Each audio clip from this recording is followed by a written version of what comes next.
સુરત શહેરના નાગરિકોના આરોગ્ય સાથે મહાનગરપાલિકાના જ અધિકારીઓ રમી રહ્યા હોય તેવું લાગી રહ્યું છે। શહેરમાં છેલ્લા કેટલાય દિવસથી હવાના પ્રદૂષણમાં વધારો અને વિઝિબિલિટી પણ ઘટી છે, તો બીજી તરફ નિયમ મુજબ વૈજ્ઞાનિક પદ્ધતિથી ખાતર બનાવી નિકાલ કરવાને બદલે મહાનગરપાલિકાનો ગાર્ડન વિભાગ જ ગાર્ડન વેસ્ટ સળગાવીને પ્રદૂષણમાં વધારો કરી રહ્યું છે। રાંદેર વિસ્તારના એક કોમન પ્લોટમાં રોજ નીકળતા 50 મેટ્રિક ટન જેટલા ગાર્ડન વેસ્ટનો કાયદેસર રીતે નિકાલ કરતા સ્થાનિકો ત્રાહિમામ પોકારી ઉઠ્યા છે। લોકોએ અનેકવાર ઓનલાઈન અરજી કરવા છતાં કોઈ નિકાલ આવ્યો નથી। જ્યારે આ બાબતે ગાર્ડન વિભાગના અધિકારી ગજેન્દ્ર ચૌહાણનું ધ્યાન દોરવામાં આવ્યું ત્યારે તેમણે ગાર્ડન વેસ્ટ સળગાવવો અયોગ્ય હોવાનું સ્વીકાર્યું હતું। પૂર્વ કોર્પોરેટર વિજય પાનસેરિયા ગાર્ડન વેસ્ટ બાબતે આપ જોઈએ તો હાલમાં સુરત મહાનગરપાલિકાએ ખૂબ જ ગંભીર બેદરકારી દાખવી છે।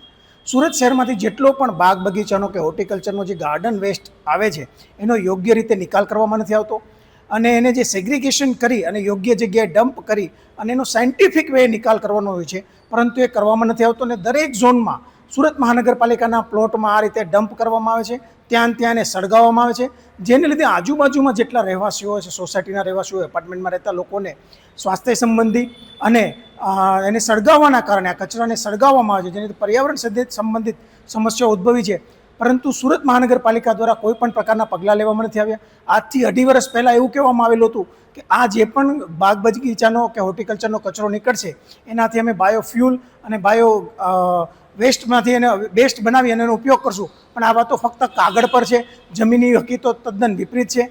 આ કચરાનો યોગ્ય રીતે નિકાલ કરવામાં નથી આવતો એ જમીની હકીકત છે। મારું નામ શિવ પિયુષભાઈ પટેલ।